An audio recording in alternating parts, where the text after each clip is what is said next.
Before I begin, I'd like to make clear that this video is for informational and archival purposes only.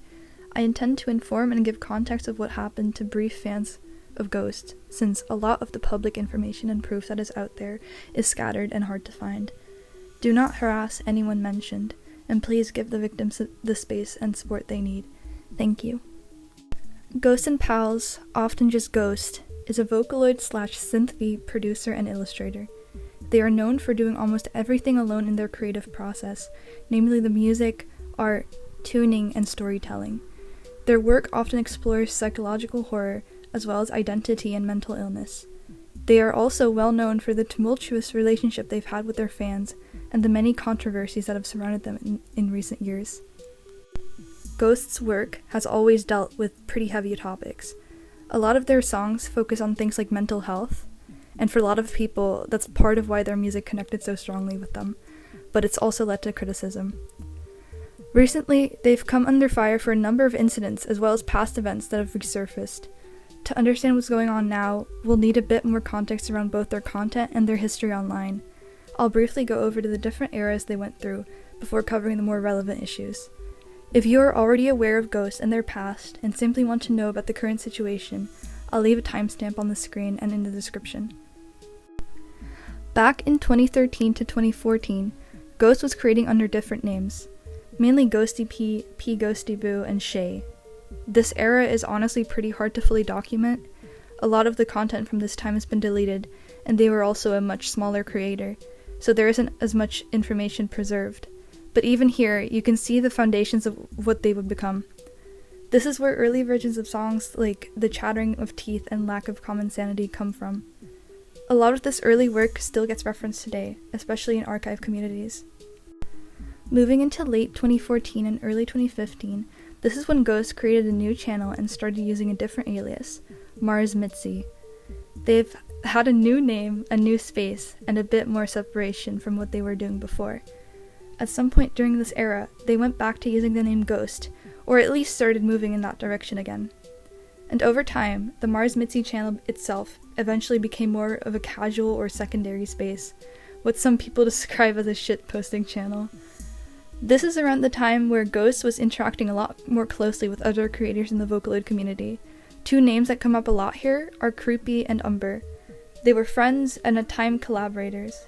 They will end up becoming relevant later on, especially in the case of Umber, who is often mentioned as a kind of starting point for some of the issues that would later connect to the Distortionist incident and other incidents. With Creepy, the situation seems a bit more unclear. From what people have observed, the relationship has changed over time. They were friends, possibly had a falling out at one point, and then seemed to be on good terms again, later. For example, Creepy appeared in at least one of Ghost's live streams years later, around 2022 or 2023, and was mentioned in the Trustfall MV. However, a statement made by Creepy in March of 2026 would completely go against this, which we will touch on later. Moving into around 2016 through 2018, this is where things start to shift more noticeably. Up until this point, most of the issues surrounding Ghosts were more about creative direction, fan pressure, and themes in their work. But during this period, one of the biggest focal points here is a song called The Distortionist. This song ended up being at the center of a lot of discussion and criticism, because there were concerns about what or who the song was based on. This will also be covered later since new evidence has recently come out. At the same time, there was another ongoing issue that added to the situation, which had to do with the use of the terms like narcissistic abuse or NPD abuse. Ghost used these terms in discussions and in the context of their work as well as in their personal anecdotes. Some people argued that these terms were misleading or harmful, especially when used in a general way. This led to repeated arguments online, with people going back and forth over whether the terminology was appropriate. Ghost's response was not always what people expected. Instead of stepping back from the situation, there were instances where they directly engaged in these arguments, which, in some cases, made the situation more heated rather than calming it down. Alongside all of this, there were also major changes to their online presence. A large amount of their music was deleted during this time. For a while, comments were turned off on their channel entirely, and overall, there was a noticeable change in how they interact with their audience. Then, in 2018, something changed again. Many of the previously deleted songs were re-uploaded, especially the more popular ones. In some cases, these re-uploaded included small edits either to the visuals or the way the videos were presented, so this period ends in a bit of a reset. By this point, there's already a pattern starting to form. Controversy, deletion, distance, and then partial return. And this pattern is something that continues to show up later again. Moving further into late 2010s, around this period, there was a growing effort from parts of the internet to figure out who Ghost was in real life. This included people trying to find their face, their identity, and any personal information they could. Some of this activity was linked to sites that are known for that kind of thing, and overall, it crossed from normal fandom interest into parasocial invasive behavior. For a creator who already seemed to value privacy, this obviously made things worse. It added another layer of pressure on top of everything that was already happening. Around a similar period, another major issue came up, this time centered around the song Candle Queen. Candle Queen ended up receiving a lot of attention, both positive and negative. It quickly became one of Ghost's most well-known songs, but it also led to a wave of criticism. The main issue people raised was about how the song portrayed certain personality disorders, particularly cluster B disorders. Some listeners felt that the depiction was inaccurate or harmful. Others interpreted it differently and didn't see it as an issue. So like a lot of things during this time, it became very divided. Another important detail is that Candle Queen was a collaboration, but despite that, a lot of the criticism was directed primarily against Ghost. Eventually, the backlash reached the point where they addressed it publicly. They made a statement and apologized for the way the content was interpreted and the concerns people had raised. However, on February 14th, 2026, Candle Queen was deleted off YouTube, presumably because of the earlier backlash. Moving into 2020, this is probably one of the most chaotic periods in Ghost's timeline. Up until now, there had already been criticism and tension with parts of the community, but around this time, everything starts happening all at once. A lot of this plays out on Twitter, where multiple discussions and arguments were happening simultaneously. One of the major things that happened during this time is that Ghost spoke publicly about having DID, or dissociative identity disorder. At the same time, there were other criticisms being thrown around. Some people again took issue with how certain topics were handled in their music. Others focused on issues with their art style, with some going as far as calling it inappropriate. There wasn't just one single controversy, it was a combination of many different arguments happening all at once. And because of that, it became harder to separate what was actually being said and what was just speculation and baseless accusations. Another issue during this period involved Patreon. Ghost had created a Patreon where they shared exclusive content, but that content was repeatedly leaked. To try and stop this, they started heavily watermarking their audio, but even then, people always found ways around it and continued sharing the content publicly. So, on top of everything else, there was also this feeling of losing control over their own work. All of this built up over time, so in 2021, Ghost stepped away. After releasing songs like Pierre Janet and Culpability, they went on a hiatus. During this hiatus, things didn't completely stop, but they definitely slowed down. Ghost was much less active in terms of their own main content. However, they were still involved in some projects behind the scenes.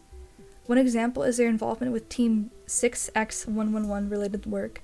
They contributed things like art and editing, for example, working on visuals for songs like This Is My Heart and editing for Perfectly Sweet. But over time, it seems like they became less involved with that group, and as of now, they're not considered an active member. So even during a break, they didn't really disappear. Like, they were still creating, just not in the same public way as before.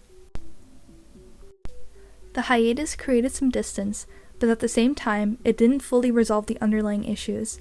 A lot of those tensions were still there, and when they eventually came back to post original content, those same patterns would start to show up again.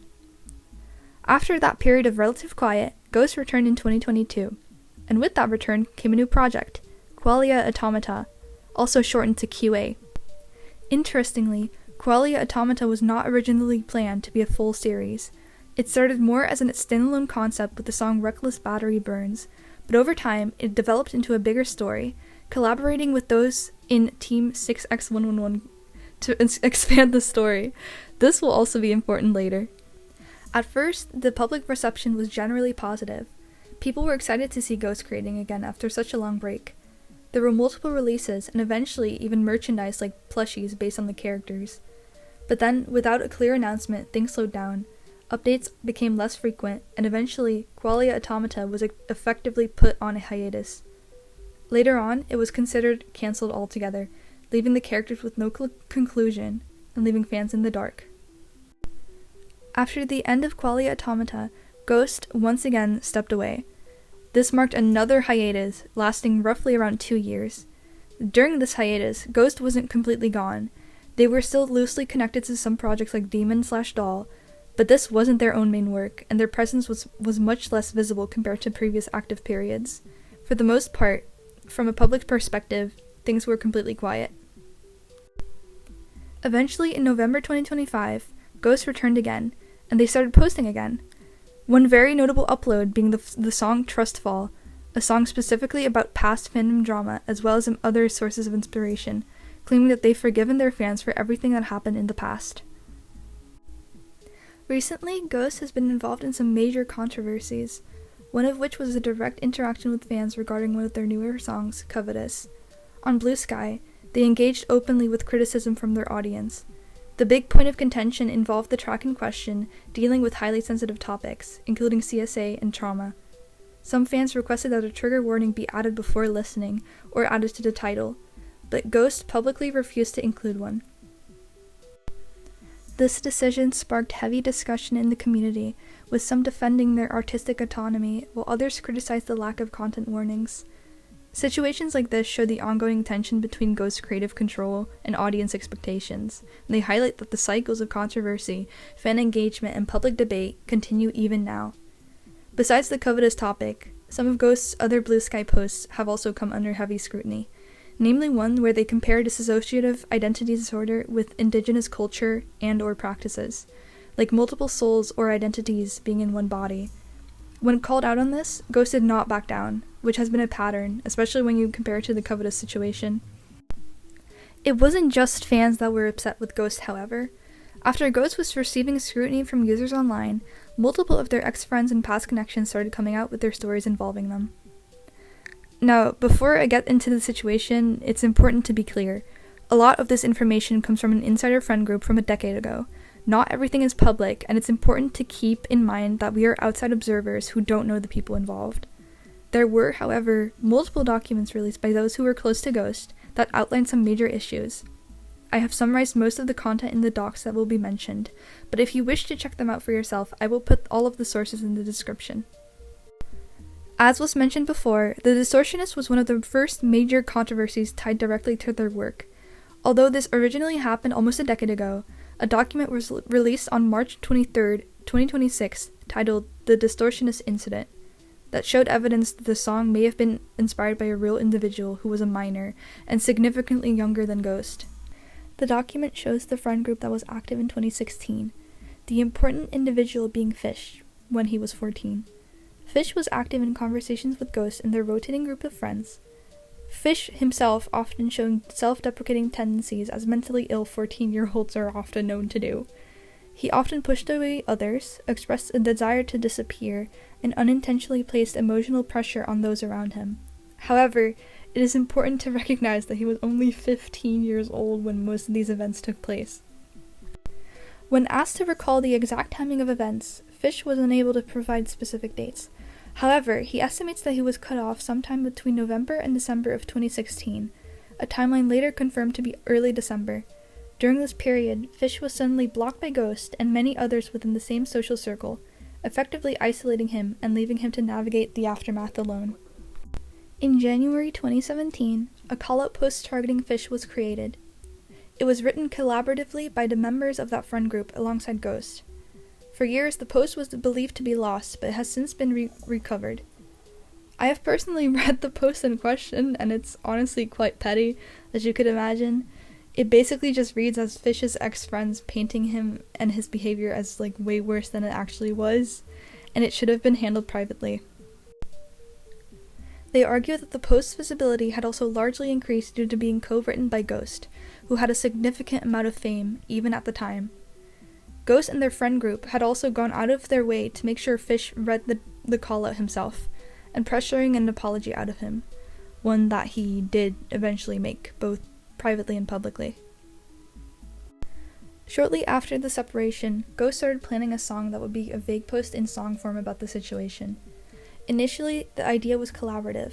It was meant to involve multiple members of the same friend group, and the planned MV was to be created in a pixel art style, depicting stylized personas of the group members engaging in a boss battle against a character representing Fish.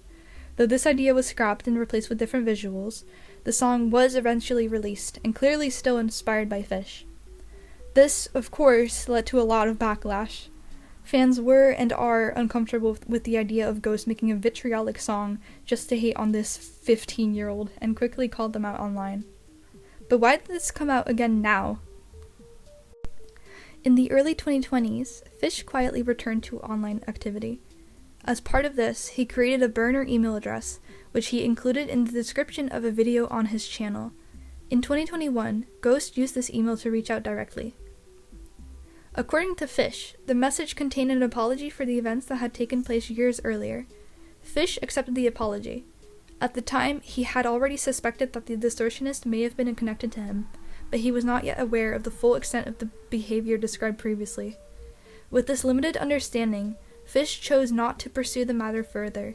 He was focused on moving forward, and for a time, was content to leave the past behind. However, when Hiatus was released, along with the launch of Ghost's now deleted Blue Sky account, the events surrounding the Distortionist resurfaced, bringing renewed public attention to the situation. Fish chose to keep a low profile, avoiding direct involvement while attempting to stay out of the spotlight. When approached by a user who contacted his burner email to ask about the validity of the claims, Fish offered only a brief, cautious response. At the same time, activity on Ghost's Blue Sky added to the concern.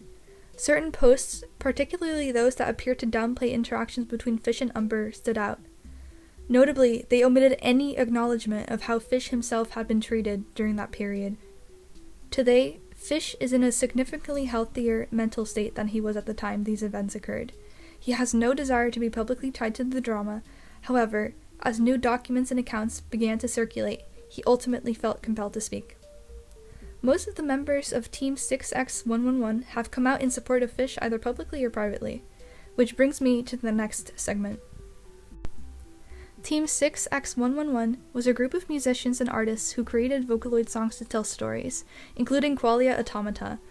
As of October 5th, 2025, the group has been put on an indefinite hiatus, the exact reason of which still being undisclosed. Though it has been theorized that Ghost cut off their old friend group and that the team drifted apart after that. Please take this with a grain of salt, though, as this has not been confirmed. During March of 2026, Ghost had made several cryptic posts on their Blue Sky mentioning Team 6X111, notably how they had presumably abandoned Ghost, or otherwise how there was some sort of misunderstanding or falling out that had occurred. In response, former Team 6X111 member Enoch, I hope I say that right, Enoch, has also released a document revealing their experience with Ghost. Enoch and Ghost were roommates for 4 years and friends for over 5. At the age of 18, Enoch experienced a brief stay in the psychiatric unit. During this period, Ghost informed them, apparently without offering a choice, that they would be moving in together. What followed was an arrangement in which they lived with Ghost rent-free while struggling to maintain employment due to disabilities and anxiety. Over time, the tensions within the relationship escalated.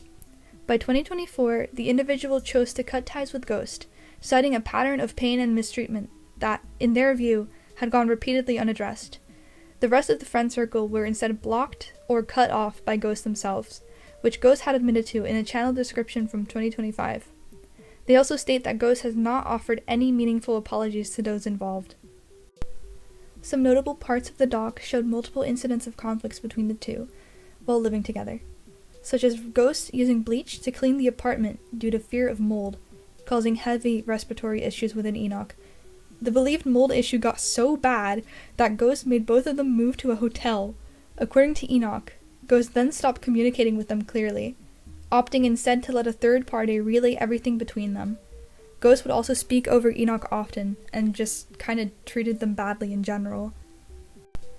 In summary, there was a lot of miscommunication between the two, and as far as I can tell, probably just shouldn't have been living together, but Enoch was in a very tight spot, so there was unfortunately little choice in the matter.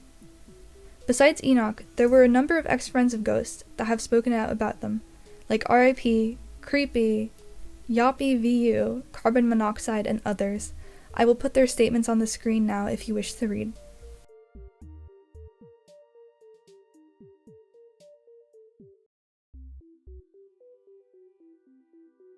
As of the writing of this script on March 25th, there have been no official statements from Ghost, and since they deactivated their blue sky, it's unlikely that one is coming soon.